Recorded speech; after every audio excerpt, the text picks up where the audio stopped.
বিশ্ববিদ্যালয়ের অধীনে অনার্স প্রথম বর্ষে ভর্তি পরীক্ষা তোমরা যেন 200 নম্বরে হবে। 200 নম্বরের মধ্যে 100 নম্বরে তোমরা তো প্রস্তুতি নিচ্ছ, যেটা পরীক্ষা হবে, যেখানে মানবন্টন হচ্ছে বাংলা, ইংরেজি আর বাংলাদেশ সাধারণ জ্ঞান, আর তোমাদের বিষয়ভিত্তিক গ্রুপভিত্তিক পরীক্ষা হবে।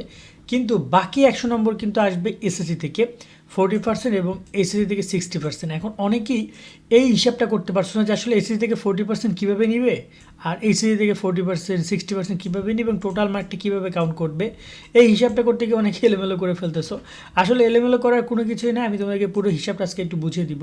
আর অবশ্যই তোমাদের এই 100 মার্কের প্রস্তুতির জন্য ইতিমধ্যে তোমাদের ভিডিও করা আছে, আমাদের গাইডলাইন ভিডিও, সেগুলো দেখে তোমরা প্রিপারেশন শুরু করো। তো চলো আমরা শুরু করে এই ভিডিওটা। যারা আমাদের চ্যানেল সাবস্ক্রাইব করো নাই অফকোর্স করে রাখো, আর একটা কথা অফকোর্স প্লিজ লাইক দিয়ে রাখো বেশি করে, যাতে করে আমাদের ভিডিওটা আরও বেশি শিক্ষার্থীর মাঝে যায়। যত বেশি তোমরা আমাদেরকে অনুপ্রাণিত করবা তত আমরা বেশি ভিডিও করব। তো আমাদের সাথে সাবস্ক্রাইব করো, লাইক দাও আর কমেন্ট করো। অবশ্যই একটা করে কমেন্ট সবার কাছে আশা করছি, এবং তোমাদের কার কেমন প্রিপারেশন কমেন্টে জানিও। তো এখানে তোমরা দেখতে পাচ্ছ আমি ক্যালকুলেটর নিয়ে বসে, যাতে তোমরা তোমাদের বুঝতে পারি। সাপোজ তুমি স্টুডেন্ট, তোমার এসএসসির জিপিএটা ধরে নাও যে কত হইতে পারে। দেখো নর্মালি 5 পয়েন্ট যদি আমরা ধরি, মানে জিপিএ 5, তাহলে ওভারঅল সবাই খুব ইজিলি করতে পারবে। বাট আমি একটা খুবই একটা বলা যায় যে আপত্তিকর একটা নাম্বার ধরতেছি, যেটা ওভারঅল সবার হয় না। ধরে নাও যে আমি ধরতেছি 4 পয়েন্ট, এসএসসির জিপিএ হচ্ছে 4 পয়েন্ট, ওকে। আর এইচএসসির জিপিএ তোমার ধরো না, সাপোজ আমি ধরতেছি তোমার এইচএসসির জিপিএ হচ্ছে 4.50, এরকমটা। বা তোমার যদি 5 পয়েন্ট হয় তাহলে কিন্তু তুমি টোটাল 100 মার্কই পাচ্ছ এখানে, ওকে। বাট তোমার যদি এরকম একটা জিপিএ হয়, বা সেটা 3.50 হইতে পারে, সেটা 4 পয়েন্টের জায়গায় 3.89 বা সামথিং কোনো একটা সিমিলার সংখ্যা হইতে পারে, সেক্ষেত্রে তুমি এইভাবে ক্যালকুলেট করবা। সেটা হচ্ছে যে এইচএসসি জিপিএর 40%, মানে তোমাকে যদি আমি একটু ক্যালকুলেট করে দেখি, আমার এখানে কত হচ্ছে 4 পয়েন্ট আছে, তো আমি এখানে ধরছি 4 পয়েন্ট, ওকে। এই 4 পয়েন্টের কত পার্সেন্ট? 40%। তুমি এখন মূলভাবে ভেবে নাও যে তোমার কিন্তু মূল যে রেজাল্ট সেটা কিন্তু 100 মার্কের, যেখানে এটা হচ্ছে 40 এবং এটা হচ্ছে 60। সো 100 মার্কের কিন্তু 40%, আবার এখানে হচ্ছে 100 মার্কের 60%। তার মানে দেখা যাচ্ছে যে তোমার 4 ভাগের 1 ভাগ হচ্ছে এখানে, আর 4 ভাগের এখানে 6 ভাগ, সরি 10 ভাগের 4 ভাগ এখানে, 10 ভাগের 6 ভাগ এখানে, দেন 10 ভাগের একটা মার্ক তারা দিবে। এভাবে আমরা যদি দেখি, বা 40 যদি দেখি, তাহলে 40 ভাগ আর ওখানে হচ্ছে 60 ভাগ। সো আমি এখানে নর্মালি ক্যালকুলেশনটা আমি অত তোমাদেরকে ম্যাথমেটিক্যালি বুঝাবো না, বাট আমি তোমাকে হিসাব মিলিয়ে দিচ্ছি। এখানে 4 পয়েন্ট রয়েছে, তুমি ক্যালকুলেটার 4 পয়েন্ট দিয়েছো, দেন তুমি এটাকে গুণ দিবা 40 দিয়ে। এসএসসির রেজাল্ট কত পার্সেন্ট নিবে? 40% নিবে, তো আমি 40% নিচ্ছি। তার মানে আমার মূল পয়েন্টে দাঁড়াচ্ছে কত? 1.6। অ্যান্ড 1.6 হচ্ছে আমার পয়েন্ট যাবে কোথায়? যাবে এসএসসিতে যাবে। এখন এটাকে আমি কত পার্সেন্ট হিসাবে গণনা করবো? 40% যেহেতু, তার মানে দেখা যায় যে আমি এখানে যদি এটার সাথে গুণ দেই 20, তাহলে আমার মূল যে রেজাল্ট আছে সেটা চলে আসবে। অর্থাৎ আমার দেখা যায় এখানে আমি পাচ্ছি কত? 4 পয়েন্টে আমি আমার যে টোটাল এসএসসি যে 40% জিপিএ, সেটা আমি পাচ্ছি কত? ধরুন আমি এখানে ক্যালকুলেট করে দেখিয়ে দিচ্ছি যে অ্যান্সারের পাশে 2% গুণ, আমার টোটাল এখানে আসতেছে কত?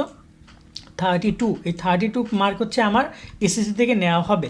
আর এসএসসি থেকে যদি তুমি এসএসসিতে 4.50 ধরুন না, আমি 4.50 ধরলাম। 4.50 যদি আমার হয়, দেন আমি যদি ক্যালকুলেট করি যে 4.50, এখন আমার এসএসসি থেকে কত পার্সেন্ট নেওয়া হবে? এখানে বলা হয়েছে 60%, মানে 60 মার্ক 60%। তো আমি এখানে যদি 60%কে ক্যালকুলেট করি, চলো আমরা গুণ দেই, গুণ 60%, দেন আমরা এটাকে পার্সেন্টেজ করে দাঁড়ালে এইটা দাঁড়ায়, এবং এটাকে আমরা গুণ দিব 20 করে, ঠিক আছে।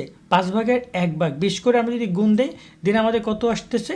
54। সো 54 মার্ক হচ্ছে আমাদের এখানে আমরা এসএসসি থেকে পাচ্ছি। সো দুইটা যদি যোগ করি, 54 যোগ 32 কত আসে আমাদের এখানে? টোটাল 86 মার্ক আসতেছে আমাদের টোটাল মার্কটা, ওকে। এখন অনেকে আরও ব্যাপারটা বুঝবে না, তাহলে আমি তোমাদেরকে এবার এই যে আমাদের 86 মার্ক আসতেছে, তার মানে 100 থেকে যদি আমরা মাইনাস দিই, তাহলে আমাদের কত মার্ক থাকতেছে এখানে? তোমরা একটু লক্ষ্য করে দেখবা যে 100 থেকে মাইনাস দিলে আমাদের টোটাল মার্ক থাকতেছে এখানে 14 মার্ক। এখন আমরা যে এখানে 1 পয়েন্ট মিস করেছি এবং এখানে 0.5 মিস করেছি, দেখি এটার মান আমাদের 14 হয় কিনা। যদি আমরা এখানে গুণ দেই 1.00 গুণ হচ্ছে 40% আমরা নিব, যেমন এসএসসিটা থেকে, যেহেতু এসএসসি 4 পয়েন্ট ছিল, ওকে। দেন আমরা এটাকে পার্সেন্টেজ করবো, দেন এটাকে আমরা গুণ দিব 20 দিয়ে, ওকে।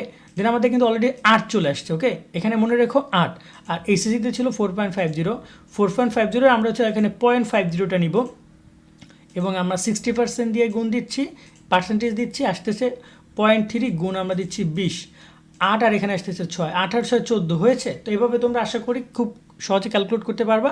মানে জিপিএর সাথে তুমি এটাকে তোমার পার্সেন্টেজ দিবা, এটা দিবা 40%, এটা দিবা 60%, দেন তুমি ওই অ্যান্সারটাকে আবার গুণ দিবা 20 দিয়ে, দেন তুমি তোমার মার্কটা কাউন্ট করে নিবা। অবশ্যই এটা 60% কিন্তু, এবং এটা 40%। আশা করি তোমাদেরকে আমরা পুরো ব্যাপারটা বুঝতে পেরেছি।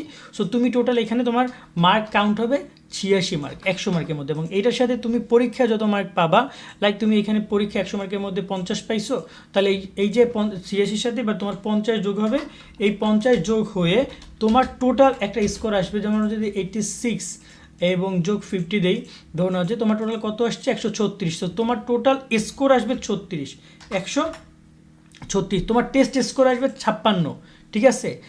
সরি, আচ্ছা আমরা মনে হয় 50 দিয়েছিলাম। তোমার টেস্ট স্কোর আসবে 50, আর তোমার টোটাল স্কোর যেটা আসবে সেটা আসবে 136, এবং তোমার এই 136 উপরে তোমার র্যাঙ্কিং হবে। সো যারা এসএসসিতে জিপিএ 5 পাইছো, তারা কিন্তু ওভারঅল এখানে তোমার 4.8 একদম 100তে 100 থাকবে।